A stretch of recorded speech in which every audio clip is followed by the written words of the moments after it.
Huzurlu Hayatım kanalından herkese merhabalar. Yüreği güzel takipçilerim. Bugün sizler için yaz kış sofralarımızın vazgeçilmezi kışlık hazırlıklarımızdan besleyici ve vitamin değeri son derece yüksek, doğal prebiyotik, bağışıklık sistemini güçlendiren Ege yöresi tarhanası, Denizli memleketimin tarhanasının yapımını anlatacağım.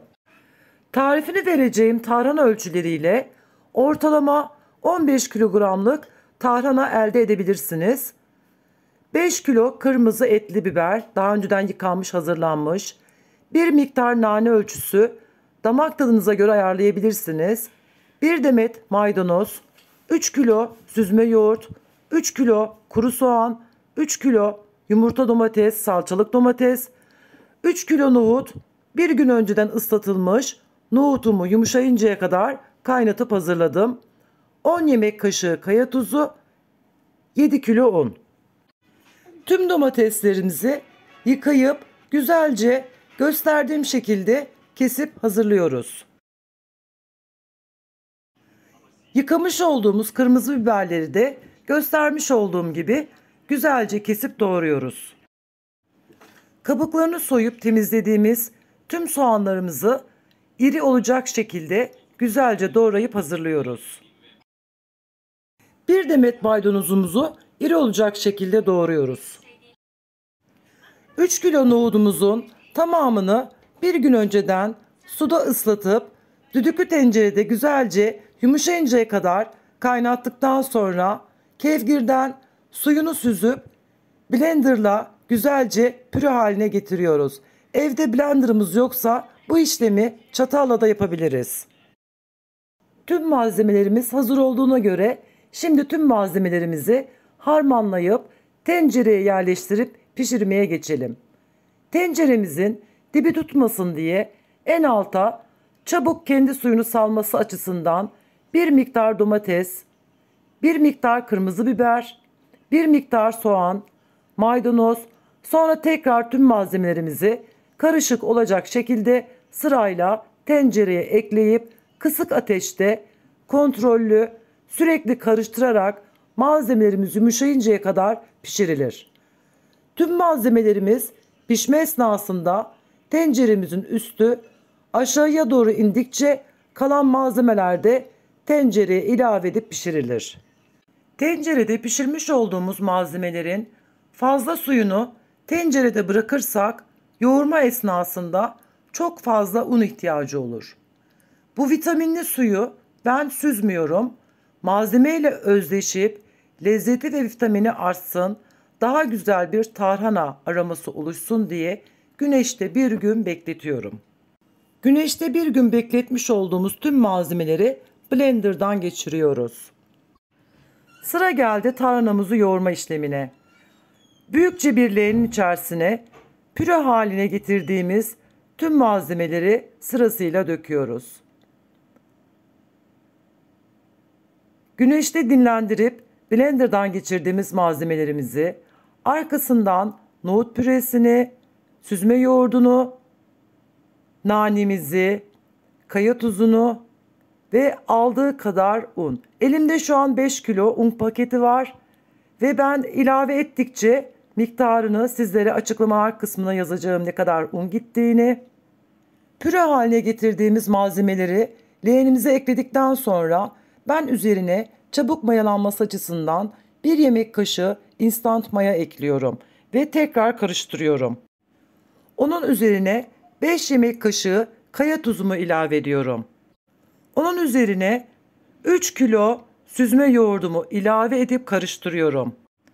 Nane miktarını tamamen damak zevkinize göre kendiniz ayarlayabilirsiniz.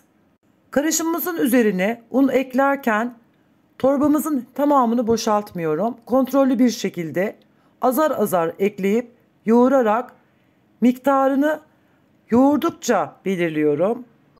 Yoğurma işlemi bittiğinde tamamen 5 kiloluk un paketimin hepsi bitmişti. Sonrasında ilave ettiğim unlarla beraber toplamda 7 kilo un kullandım arkadaşlar. Yoğurarak koyu bir kıvam elde ettiğimiz hamurun en son üzerine tamamen kapatacak şekilde un ekliyoruz ve evimizin en serin köşesinde üzerine sofra bezi ya da temiz bir örtü sererek bekletmeye alıyoruz.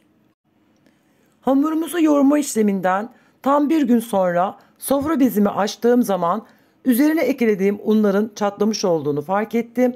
Bu hamurunuzun una ihtiyacı olduğunu gösterir ve içine çeker. Hamur ne kadar una ihtiyacı varsa kendiliğinden unu çekecektir. Güzelce tarhanamı karıştırıyorum. Üzerine un ilave edip tekrar üzerine örtümü örtüyorum. İkinci gün tekrar örtümü açıp üzerine un ekleyip tarhanamı karıştırıp tekrar üstünü örtüyorum. Ve üçüncü, dördüncü gün derken tarhanamız ne zaman kabarmayı bıraktı, ne zaman sulanmayı bıraktı, o zaman tarhanamız tamamdır. Ben tam 7 gün bu işlemi tekrarladım. Tarhanamızı yoğuralı tam 8 gün oldu. 8. gün temiz bir örtü üzerine ya da fırının yağlı kağıt üzerine tamamı dökülür. İncecik şekilde serdiğimiz hamur tam bir gün bu şekilde bekletilir. Bir gün sonra başka temiz kuru bir örtünün üzerine kaşık yardımıyla gösterdiğim şekilde tüm hamur parçalar şeklinde yerleştirilir. Gün içerisinde hamurların üzeri kurudukça hamurlar alt üst yapılır. 10. gün kaşık yardımıyla koyduğumuz parçalar daha minik parçalara ayrılır ve tüm hamur için bu işlem tekrarlanılır. Minik parçalara ayırdığımız tarhana hamurları 11. gün daha minik parçalara ufalanır. Düzenli olarak ayırdığımız tüm parçaları her gün günde birkaç kez olmak üzere karıştırmalıyız. Evet, bugün tarhanamızın 13. günü. Temiz örtüleri üst üste serip en üstüne sofra bezimi serip onun üstüne tarhanamı döküp gösterdiğim şekilde elimle güzelce ölçeleyip tarhanalarımı ufaltabildiğim kadar ufaltıp arkasından tüm bu işlemleri tüm tarhana için yaptıktan sonra eleme işlemimi yapıyorum. Elerken eleğimizin üzerinde kalan posalarını atmıyorum. Onları tekrar ölçeliyorum, tekrar eliyorum derken kalan posaları bir kasede ıslatıp onu da çorba yapıp en son işe yaramayacak olan posalarını onları bahçeme toprak, gübre olsun diye döküyorum.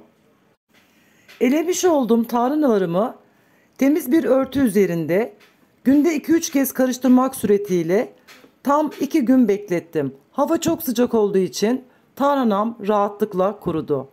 Elinizde tarhananızı karıştırırken artık elinize nem gelmiyorsa, pütürlük yoksa, topaklık yoksa tarhananız kurumuş demektir. Güneş görmeyen bir yerde kuruttum ben tarhanamı. Oda içerisinde güneşte de kurutulabilir fakat güneş gördüğü zaman tarhananın rengi daha açık olur. Güneş görmeyen bir yerde günde 2-3 kez karıştırmak suretiyle tarhanamı rahatlıkla kuruttum. Bir günde fazladan beklettim. Sonra güzelce temiz cam kavanozlara tarhanamı yerleştirdim. Yıllardır tarhanamı bu şekilde hep yaparım. Tam 20 yıldır aynı tarifi uygularım. Tarhana çorbamı yaptığım zaman yiyenler çok beğenir. Rahmetli anneannemin toprağı mekanı cennet olsun. Onun tarifidir. Ondan anneme, annemden bana, benden çocuklarıma yadigar bir tarif olsun. Eminim ki sizler de beğeneceksinizdir. Sorularınız olursa yorumlar kısmını mutlaka bırakabilirsiniz. Mutlaka dönüş yaparım.